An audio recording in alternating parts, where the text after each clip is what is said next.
friends, it's market day. We're in the Macca's car park as usual to start our day. It bucketed down last night with rain, but today it's not supposed to rain, and if it does rain it's supposed to be in the afternoon. There are supposed to be some wind gusts, so please pray for my tent. I'll be borrowing a tent again, but I've been bringing my own tent baits. I haven't finished last time's market recap, and I do have some stories to tell for that, so hopefully I'll be doing that one soon and upload it before this one, but if not, it'll come. So I've got some new products this week. I made some axolotls. I've got quite a few shorts that I made about them, and Lucy stole my pink one, so I had to make another pink one, but then something happened that I think I put an extra round in it, so it's a bit taller than the other ones. But I'm going to be selling those for 25 Australian dollars. I think that's fair. They're really cute, just as cute as chickens. I need to make some more chickens, but then I need to make some money at this market so I can buy the yarn. I also need to buy some more stuffing, so hopefully I'll make enough money just to buy those couple of things. I'm bringing my beaded fidgets. So the pattern for the axolotls was from Loops and Knots, and the pattern for the beaded fidgets is from In My Spare Time Crochet. She is a fellow Australian crocheter. And yes, I didn't go last week. So last week was the 12th of January and it wasn't rained out. They are open, rain, hail or shine. I didn't know what was going to happen though, because it was raining so much and it would have blown in and it would have ruined my stuff, so I just didn't go.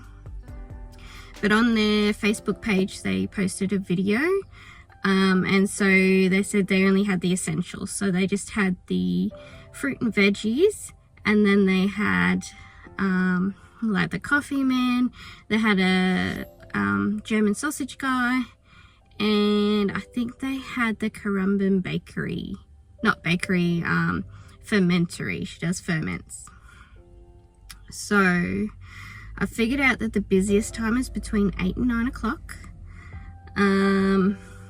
So yeah, we'll see how it goes. It's after Christmas, so it might not do crazy well, but yeah, hopefully we'll just make enough money to get those two things.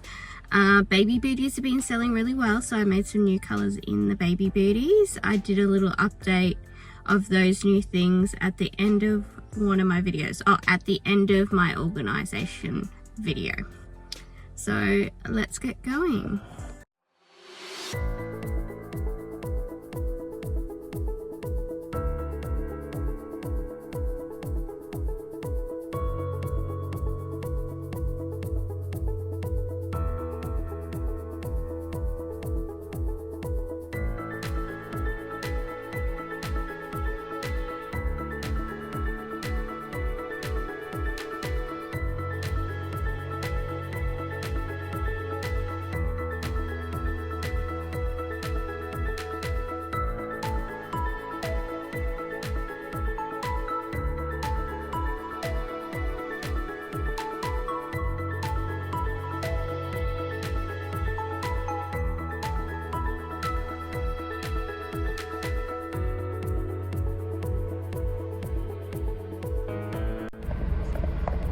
Alright, I just finished the market and I'm back. I decided to film this recap right now so it's all finished and then the video can go up. Unlike last time's video, which I didn't film the end, so I couldn't post it. So alright, first of all, I only made $60. That was okay. I sold some beaded keychains, and I sold a chicken, and I sold an axolotl. So that was good. And I saw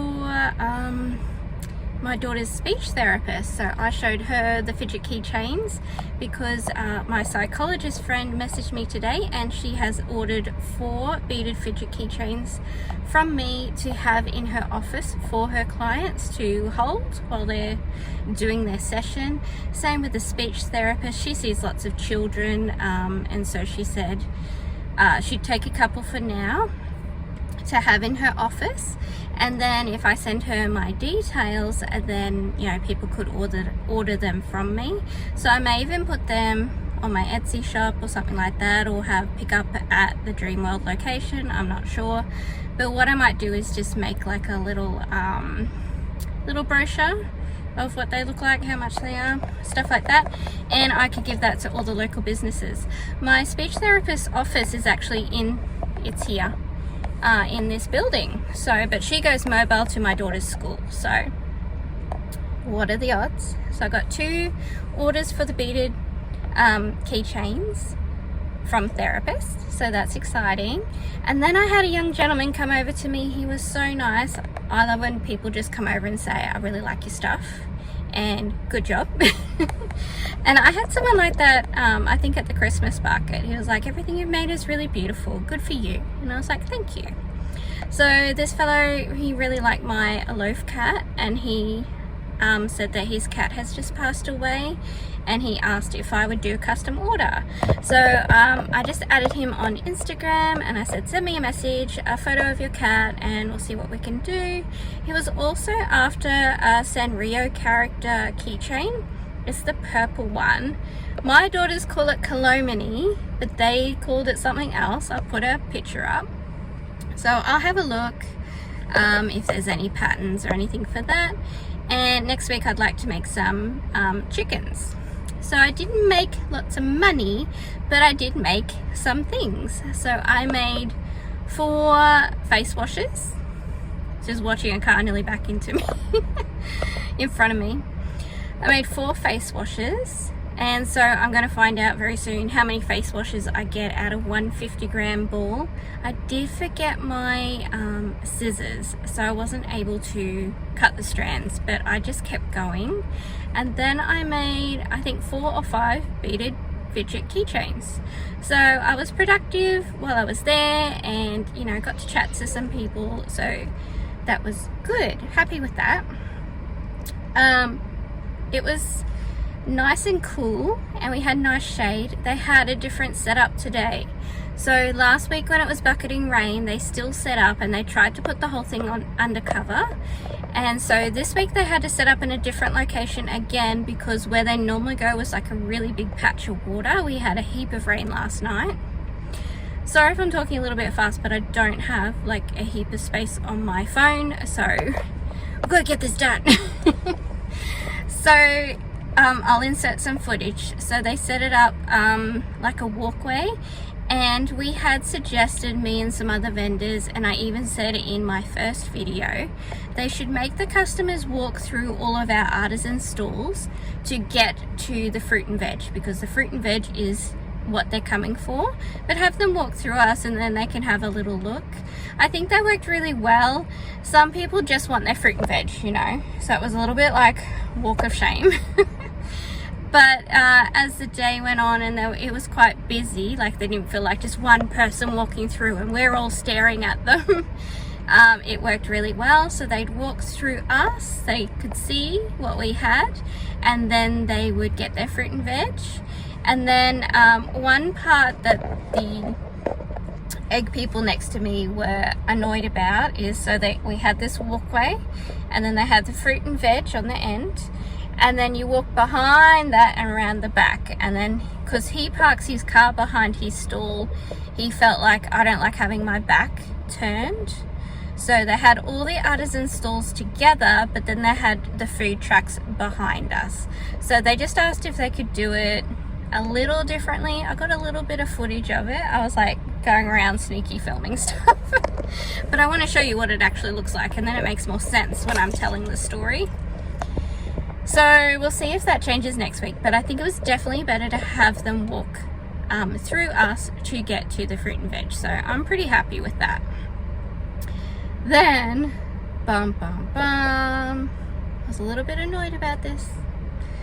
So I sell all crochet stuff, and there's another lady who I didn't see her at the Christmas one, but she was there the one before that, my first market, and she's selling like beaded keychains, beaded bracelets, And her son came over to my stall, I think it's her son, and he was at my stall for a very long time looking at all my stuff and asking about crochet things and this and that, blah de blah.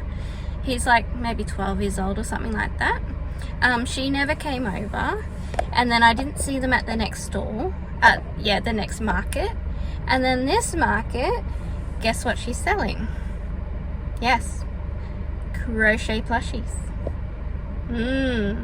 So like, it's not, you know, whatever, but it's kind of like it's not something that she was already selling, and then she saw that I was doing okay possibly, and then she started to make them. Her plushies are different, they're a lot larger, and she didn't sell a lot. She sold a few of her bracelets, and she sold a bee plushie. But yeah, her son had said when I was speaking to him, he said, oh, we didn't even make our market stall back, and the stall fee is $30. So they're like, we haven't been doing well, we haven't even made the market fee back. So the only thing I'm worried about is if she's selling her plushies really cheap, because I've priced mine to try and make a profit and try and make, you know, just a decent amount per thing, and people haven't had a problem with the prices. And she ended up being right on the corner, so the first thing that people saw as they walked in. So I'm a little bit worried about that, but our plushies are different. She made giant plushies. I got a little bit of sneaky footage which I'll put in. Like, she made a giant jellyfish. She made these little ducks. They look like the Mariah Elizabeth ducks. I'll put a picture of her Georgie duck. He's like a, anyway, I'll put a picture of Mariah Elizabeth's one, and it looked like that. And she made like some giant frogs, like giant, like as big as my head giant. And she made some big octopus. So yeah, there's that. I mean, yeah, a little bit annoyed, but it's not like you can't do that. I just don't think it's the best etiquette to see that somebody's doing well and then copy them, because now I have competition and I am worried that she is selling them cheaper. Next door to me was a lady who does fidget type stuff. She does resin craft and she does 3D printed. So I bought the girls a little axolotl each. It was only $5, so I'll insert a photo. So we got blue one for Charlie and the purple one for Lucy, and I'm sure they'll love it. A lot of her stuff was $5, $10, and she makes these giant dragons which are really beautiful too. I'll put all her details up and some photos of that from her Facebook. I'm like, can I add you on Facebook? She was really lovely. Yeah, they had the candle lady there. She sold a couple of things. Excuse me. They had the lady who, she does like hand painted items. I'm not sure if she sold anything. And there was a lady selling dog treats, and she sold a few things, maybe 10, 15 things. But of course doggy treats are like $5 each, so maybe, yeah. And then there was a lady selling the crochet plushies and, you know, beaded stuff. So I mean, at least she sold a couple of things, but it's like, and I hope they don't ever put us right next to each other, because that's going to be awkward. So yeah, we'll keep going every weekend. We've got these custom orders to do. I'm very excited to do all of those, so that will be some content for this week. Oh, guess what else I got? So there's a meat man there. I didn't see him. I've seen him before. I've seen his truck, but I've never been in it. I've never had a look. And he came around and he came up to my car. I was just about to leave. He's like, do you eat pork? Have these pork steaks. So I was like, okay. So thank you very much. So that's it. I made $60. I won't do like a full breakdown because it was only a couple of things. And this week we'll make some videos about getting all those orders done. So that's exciting. So I'll see you guys soon for another market recap. Hopefully I get the old one done, because there was a bit of, not drama, but there was another crochet lady at that one too, and I want to have a talk about it. So I'll talk to you guys soon. Thank you so much for watching. Please like, comment and subscribe if you like what you see, and check out these other videos.